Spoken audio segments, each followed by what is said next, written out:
आज करण प्रिया को प्रपोज कर रहा होता। प्रिया, विल यू मैरी मी? हाँ करण, जरूर। सच में बहुत प्यारे लग रहे हो दोनों। देखी, एक दिन मैं भी तुझे प्रपोज करूंगा। चल झूठे, तुझसे प्यार कौन करेगा? वो तो जब लकी आगे प्रपोज करेगा तब देखेंगे। मैं तो इसे रिजेक्ट कर दूंगी। तू झूठ बोल रही है। मैं झूठ नहीं बोल रही। तू पक्का झूठ बोल रही है। देखना, अगर लकी का प्यार सच्चा हुआ ना तो तू पक्का हाँ कर ही देगी। जरा देख तो तुझे रिंग का डब्बा दिखा? इसकी तो चल हट। और फिर मैं वहाँ से अंजलि, जाने मैं लगी। तुझे 2 बार प्रपोज करूंगा और हम लकी 3 बार और शादी मैं करेंगे। बचपन से एक दूसरे को जानते हैं। स्कूल में भी वो इतना ही केयरिंग था। लकी, ये चोट कैसे लगा? वो कल जो गली के गुंडे तुझे छेड़ रहे थे ना, बस उन्हीं की हड्डियां तोड़ने के दौरान थोड़ा लग गया। ज्यादा हीरो मत बनाकर। तुझे कुछ हो गया तो क्या? मुझे अंधेरे से डर लगता है। उसे भी ये बात पता है, इसलिए। नाम लकी काम अनेक। कैसे बिजली ठीक करता हूँ तू 5 मिनट में देख। तू ठीक करेगा? क्या 5 मिनट अभी तक नहीं हुआ? हो गया बस 5 मिनट और। 5 मिनट होते होते तो सवेरा भी हो गया है। तू रहने दे। सच में ऐसा हुआ था? ही ये किस्सा तो तूने बताया ही नहीं कभी। और तो और तुझे पता है, वो अपने साथ एक मोमबत्ती भी लाया था। पगला कहीं का। ऐसा भी तो हो सकता है कि उसे तेरी फिक्र हो। यार, लकी तुझसे बहुत प्यार करता है पर वो उतना दिखाता नहीं। वो मैं अंधेरे कमरे में स्विच कैसे ठीक करूंगा, इसलिए मैं अपने साथ मोमबत्ती भी लाया था। अंजलि, लकी जैसा कोई दूसरा लड़का तुझे मिल ही नहीं सकता। लकी बेटा, तेरा एग्जाम के रिजल्ट का क्या हुआ? आंटी, आपके आशीर्वाद से फर्स्ट अटेम्प्ट में ही हो गया। अब तो दामाद बनाने के अरे लिए। लकी, मेरी माँ को क्या पट्टी पढ़ा रहे हो? पट्टी नहीं पढ़ा रहा था, मैं तो सही कह रहा था। मैं तुझसे सच में प्यार करता हूँ। पर मैं तुझ पे भरोसा कैसे करूँ? कहीं तुझे कोई दूसरी पसंद आ गई तो? रानी, तेरी कसम, मैं तेरे से ही शादी करूंगा। अंजलि, मैंने सोच रखा था जब तक अपने पैरों पे खड़ा ना हो जाऊं तब तक तुझे प्रपोज नहीं करूंगा। और आज जब मैं अपनी ड्रीम लाइफ जी रहा हूँ और तुझे संसार की सारी खुशियाँ दे सकता हूँ, तो मैं तुझे प्रपोज करने जा रहा हूँ। अंजलि रानी, मैं अब हमेशा के लिए तुझे अपना बनाना चाहता हूँ। क्या तू मुझसे शादी करेगी? बहुत हो गया। मैं अब और नहीं दूर रहना चाहती तुझसे। रानी, तुझसे किस हद तक प्यार करती हूँ ये कैसे बताऊँ तुझे? बचपन से लेकर अब तक बस इसी पल का इंतजार था मुझे। अंजलि डार्लिंग, ये लो कॉफी पी लो, मैं नाश्ता लेकर आता हूँ। सुन ना लकी, देखना मेरा बैग काफी पुराना हो गया है। दिखा तो। हाँ, पुराना तो हो गया है, पर थोड़े दिन और चला। इसके बाद जब मैं ऑफिस जाती तो। देखना अंजलि, कल शॉप पे डिस्काउंट था तो मेरे बॉयफ्रेंड ने मुझे ये बैग गिफ्ट किया। डिस्काउंट के बाद सिर्फ 10,000 का पड़ा। सच में काफी सुंदर बैग है। थैंक यू यार। बाय द वे, तेरा बैग भी काफी पुराना हो गया है। मैं तो कहती हूँ तू भी ले ही ले एक। पर कल ही तो। लकी बेबी, मुझे कुछ खरीदना था, शॉपिंग पे चले? नहीं यार, आज मूड नहीं है। सुन ना रानी, 1 कप कॉफी बना देना, सिर थोड़ा भारी लग रहा है। जा खुद से बना ले। पर क्या हुआ? आ गई बेबी, रुक खाना निकालता हूँ। क्या हुआ? कुछ नहीं। तो फिर इतना गुस्सा क्यों है? अरे रुक ना, तेरा मुंह क्यों उतरा हुआ है? डार्लिंग, ऑफिस में कुछ हुआ क्या? अरे पर मुझे बता तो सही। तुझे मेरी बिल्कुल भी परवाह नहीं है। अरे पर बात क्या है? लेकिन रात को जब मुझे भूख लगती तो मैं भी ना खामोखा इतना गुस्सा हो जाती हूँ। लकी बेबी, कहाँ हो? क्या हुआ? मैच खेलने आया हूँ। बेबी, कल के लिए सॉरी। सॉरी किस लिए? मैं गुस्सा नहीं हूँ। पक्का? हूँ। तो बेबी, क्या आज मुझे लेने ऑफिस आ सकते हो? क्यों नहीं रानी, बस निकलने से पहले कॉल कर देना। हूँ। अरे लकी, तुमने ड्रेस भी नहीं बदले? यार, वो मैच के बाद सीधा ऑफिस से कॉल आ गया। बिना मेरे एक काम भी नहीं करते हैं। रानी साहिबा, अब घर चले। चलिए राजा साहब। पर घर पहुँचते ही। लकी बेबी, ये क्या है? अरे पर ये तो काफी महंगा है। कहाँ महंगा है, बस 2 लाख की ही तो है। डार्लिंग, मैं तुझे सरप्राइज देना चाहता था, बस मुझे कलर चूज करने में कंफ्यूजन हो रहा था। रानी, मैं तुझे वो हर खुशी दूंगा जो इस संसार में है। बस प्रॉमिस कर, तू गुस्सा नहीं होगी। हूँ। अब ट्राई करे इसे। हूँ। तेरे आंखों में आंसू ना आए, खुदा से यही मिन्नत है, क्योंकि तेरी होठों की हंसी ही मेरे लिए जन्नत है। मेरे पे कितनी अच्छी लग रही है। दोस्तों, आज मुझे और लकी को इस झाड़ी के पीछे अपने दोस्तों के कारण छिपना पड़ता तभी। देख देख, वहाँ छुपे हैं दोनों। ओह माय गॉड, कितने प्यारे लग रहे हैं ना दोनों। दरअसल आज सुबह हुआ कुछ ऐसा कि। एक्सक्यूज मी, गुड सुबह। क्या लकी आपकी क्लास में है? नहीं। ओह नो, कैसे ढूंढूं? इस नोटबुक पे लकी के अलावा तो कुछ लिखा भी नहीं है। फिर जब वह मुझे किसी क्लास में नहीं मिला तो मैं अपने क्लास में आ गई, पर तब तक। अंजलि बहन, क्या हुआ? हमारे जीजू कहीं नहीं मिले क्या? क्या? एक्सक्यूज मी, मेरा नाम लकी है। क्या मेरी नोटबुक तुम्हें मिली है? अरे देखो देखो, जल्दी आओ, हमारी दीदी जीजू को खोज रही है और जीजू दीदी को। ओहो वाओ, जीजू तो काफी हैंडसम है। फिर वहाँ से भागते भागते हम कैंपस में आते। पूरा थका दिया। ये मेरी दोस्त सबीना। सच में, जिससे ना थी कोई जान पहचान, उसे बना दिया दिल का मेहमान। ही। नंबर मिल सकता है तुम्हारा? गलत लड़का नहीं हूँ मैं। मुझे क्या पता था कि मैंने सिर्फ नंबर ही नहीं अपना दिल भी दे दिया है उसे। और तो और मैंने आज अपनी पसंदीदा एक्सेसरीज खरीदा, बताना कैसा लगा? उसकी पसंद और मेरी पसंद एक जैसे ही होते। आधे घंटे से लगी हूँ, पर ये क्वेश्चन है कि आइडिया टॉपर साहब से पूछती हूँ। Lucky, question number 7। लकी ने कितने प्यार से दिया था, टूट कैसे गया? अरे कोई बात नहीं, ये ले। मेरे लिए? हाँ यार। पर कहते हैं ना, अच्छी यादें कब बीत जाए पता ही नहीं चलता। लकी, ये तुम्हारे लिए। तुम जा तो रहे हो, पर मैसेज करते रहना। वो लकी भाई, ट्रेन आ गई, चल जल्दी। ले ये पकड़, चलता हूँ, बाय। यार इसने जाने वक्त तो कुछ भी नहीं बोला।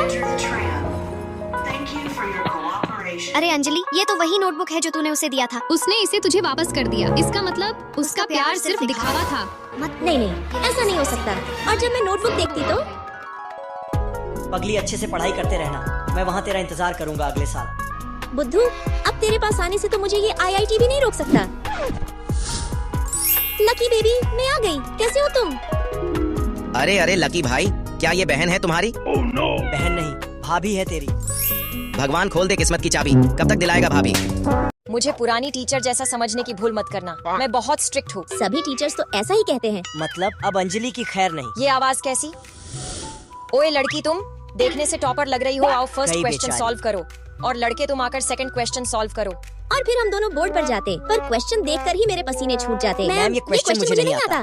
ओए होए, क्या प्यार है। वाह लकी भाई, अंजलि भाभी के लिए खुद को भी कुर्बान कर दिया। तुम दोनों यहाँ मुंह क्या देख रहे हो? बाहर जाके खड़े हो जाओ दोनों।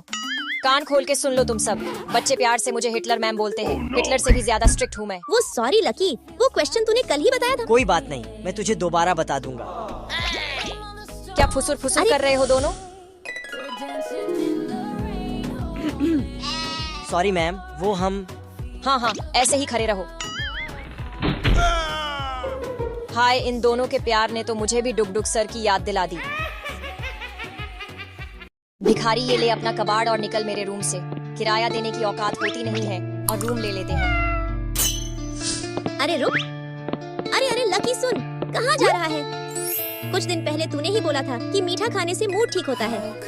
ये ले, मूड फ्रेश होगा। अच्छा, स्कूल में मिलते हैं। अरे वाह, ये अंजलि कितनी समझदार और केयरिंग है। सीनियर्स ने सिर्फ प्रिया और मोटे को बुलाया है। हूँ लगता है सीनियर्स को भी पता है कि लकी दुबला पतला और कमजोर है, उनके कोई काम नहीं आएगा। अरे इस हड्डी को तो मैं एक फैट में जमीन पे गिरा दूंगा। छोड़ हटा लकी, नादान है अभी। अरे कोई बात नहीं, मुझे भी कम हाइट के कारण रिजेक्ट कर दिया। अब आगे क्या? सीनियर्स के तलवे चाटने से अच्छा है चलकर पढ़ाई किया जाए। इसके बाद हम दोनों एक साथ पढ़ाई करते और रास्ते में मस्ती करते हुए घर जाते। हम दोनों एक दूसरे से बहुत प्यार करते हैं, हमेशा साथ रहेंगे।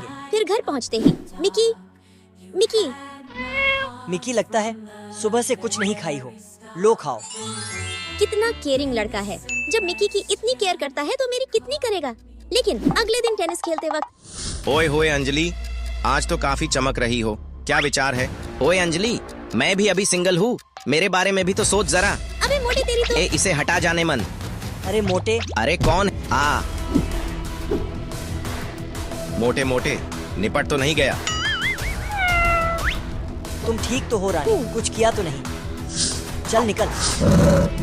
यार दिखाई नहीं दे रहा, जल्दी। जिनी मैम, बॉस ने कहा था कि मैं आपका सामान सेट कर दूं। अरे तुम जल्दी जाओ, मेरी रूममेट आने ही वाली है। ठीक से खाना सोना। शुरुआत में मैं नहीं चाहती थी कि रूममेट सोचे मैं अमीर हूँ और एटीट्यूड दिखाती हूँ। हेलो हेलो, कैसे आई? मुझे पापा नीचे छोड़ कर गए हैं। मैं लोकल हूँ, ऑटो से आई हूँ। ओह, इनके घर में कार भी नहीं है, यही सही मौका है। सबकी फैमिली नॉर्मल लगी, मैंने भी हाइड रहना सही समझा। हाय, मैं छोटी हूँ, ये मेरे ब्रांडेड नेल्स हैं, 5 लाख के। वाह, अच्छे हैं। लेकिन तुम्हारे बैग में धागा निकल रहा है। चलो बाहर खाना खाए। हाँ, मैंने 50 रुपए वाली जगह चुनी है। मैं तो 5000 वाली जगह पे खाती है, स्ट्रीट फूड ही सही। बहुत भूख लगी है, एसी चला सकती हूँ? हाँ चलाओ यार, बिल बराबर देंगे। नहीं, मैं 1 रुपया भी नहीं दूंगी। छोटी, 10 रुपए भी नहीं? रात को मत जागना, मेरी स्किन बहुत नाजुक है। 9 रुपए की कॉफी? मैं तो सिर्फ अमेरिकन इम्पोर्टेड बीन्स पीती हूँ। कौन सा ब्रांड और कौन सा फ्लेवर बताऊँ? तुम लोग खरीद ही नहीं पाओगे। मैं छोटी की माँ हूँ। छोटी की मम्मी? हाँ, मैं उसकी माँ हूँ। कुछ पैसे देने थे। नहीं, ये मेरी माँ नहीं है, बाहर जाइए आप अभी। छोटी, तुमने आंटी से बतख बेचकर पैसे मंगवाए और बैग खरीदा? ये मेरी नौकरानी थी। ड्रामा बंद करो, मैं टाटा ग्रुप के मालिक की बेटी हूँ। तुम्हारे ब्रांडेड नेल्स फेक थे और मैं उनकी VIP हूँ। मेरे घर का बंगला कॉलेज के सामने है, इसलिए कार नहीं लाई। सारी मुझे माफ कर दो मैडम लोग, आपका ऑर्डर साधन शुल्क 50 रुपए। छोटी का दिल ना दुख जाए। खैर, उसने भी किसी न किसी तरह हमारी मदद ही की। उनका ब्रेकअप हुए 6 साल हो गए थे, लेकिन लड़की ने अचानक अपने पहले प्यार को डिनर पर बुलाया और इसकी वजह यह थी कि पिछली रात जब 3 आदमियों ने उस पर हमला किया था तो सांगन ने उसे बचाने के लिए अपनी जान भी दांव पर लगा दी थी। वनी फन को उसके घर छोड़ने के बाद सांगन ने उस तंग, अस्त व्यस्त और अंधेरे कमरे को देखा और उसके दिल में एक अजीब सा दर्द महसूस हुआ। जब वे उसके नए किराए के अपार्टमेंट कॉम्प्लेक्स में पहुंचे तो सांगन बिना पूछे ही उसका सामान उठाने लगा। वनी फन बस चुपचाप उसके पीछे पीछे चलती रही। जब वे लिफ्ट में पहुंचे तब उसने बताया कि उसकी रूममेट एक लड़की है। क्या सांगन मुड़कर चला गया? अपनी कार में वापस आकर उसे वनी फन की चाबियां मिली जो गिर गई थी। उसने उन चाबियों को देखा जैसे उसके मन में कोई बात आई हो और वह वापस उसके अपार्टमेंट चला गया। ठीक उसी समय उसने उन 3 आदमियों को वनी फन का अपमान करते हुए सुना। यह सुनकर सांगन को तुरंत गुस्सा आ गया। उसने उन सभी को पीटकर जमीन पर गिरा दिया। हालांकि उसे खुद भी चोट लगी थी, फिर भी उसे वनी फन के लिए ऐसा करने का कोई पछतावा नहीं था। अगले दिन वनी फन को एहसास हुआ कि उसकी चाबियां गायब है। ठीक उसी समय सांगन ने उसे मैसेज किया। पता चला कि चाबियां उसकी कार में गिर गई थी, लेकिन उसने फिर भी वही व्यंग्यात्मक लहजा अपनाया जिससे वनी फन पूरी तरह से उलझन में पड़ गई। फिर भी वे बार में मिलने के लिए राजी हो गए। जब वे मिले तो वनी फन उसे इतनी बार मदद करने के लिए धन्यवाद देना चाहती थी, इसीलिए उसने उसे डिनर कराने की पेशकश की। जिस लड़की को वह पसंद करता था उसके द्वारा डिनर पर बुलाए जाने पर सांगन को मन ही मन बहुत खुशी हुई। तुम क्या खाना चाहोगे? क्या कोई दिक्कत है? फिर मिलेंगे यार। सांगन जाहिर तौर पर अपने पहले प्यार के साथ खाना खाने के लिए बहुत उत्सुक था, लेकिन अतीत के दर्द ने उसे अपना अहंकार छोड़ने से रोक रखा था। जब ईफन ने देखा कि वह जानबूझकर उसके साथ मुश्किल से पेश आ रहा है और जब उसे समझ नहीं आ रहा था कि क्या करे, तभी अचानक सांगून का फोन बज उठा। पता चला कि उसके अपार्टमेंट के ठीक नीचे वाली मंजिल पर आग लग गई थी और उसके घर को भी नुकसान पहुंचा था। एक दोस्त ने उससे कहा कि जाकर देखें कि क्या हुआ है, लेकिन सांगन अजीब तरह से शांत था। उसने बस अपने दोस्त से 119 पर कॉल करने को कहा। तुम्हारे घर में आग लगी है, तुम वापस जाकर देखते क्यों नहीं? भले ही उसे सांगन की प्रतिक्रिया समझ नहीं आई, लेकिन एक काबिल पत्रकार होने के नाते उसने सीधे सांगन से उसके घर का पता पूछा। मैं इस पर एक रिपोर्ट बनाना चाहती हूँ, क्या आप हमें उस इलाके का सही नाम बता सकते हैं? तो सांगन के पास कोई चारा नहीं बचा था सिवाय इसके कि वह चुपचाप उसके पीछे अपने जले हुए अपार्टमेंट तक जाए। घटना स्थल पर वेनफान ने आसपास रहने वाले लोगों से आग लगने की वजह के बारे में बात की। पता चला कि 8वीं मंजिल पर रहने वाला एक आदमी अपना इलेक्ट्रिक स्कूटर चार्ज करने के लिए घर ले आया था, जिससे एक धमाका हुआ और आग लग गई। आग तेजी से ऊपर की मंजिलों तक फैल गई। जब उसने पूछा कि क्या 9वीं मंजिल पर रहने वाला आदमी घटनास्थल पर मौजूद है, तो वहाँ मौजूद लोगों ने सीधे सांगन की तरफ इशारा कर दिया। उसका साथी तुरंत दौड़कर सांगन के पास गया और उससे पूछा कि उसे कैसा लग रहा है। सांगन ने एक नजर वैन येफान की तरफ देखा और फिर कुछ ऐसा कहा जिसका उस घटना से कोई लेना देना नहीं था। मैं बहुत खुश हूँ।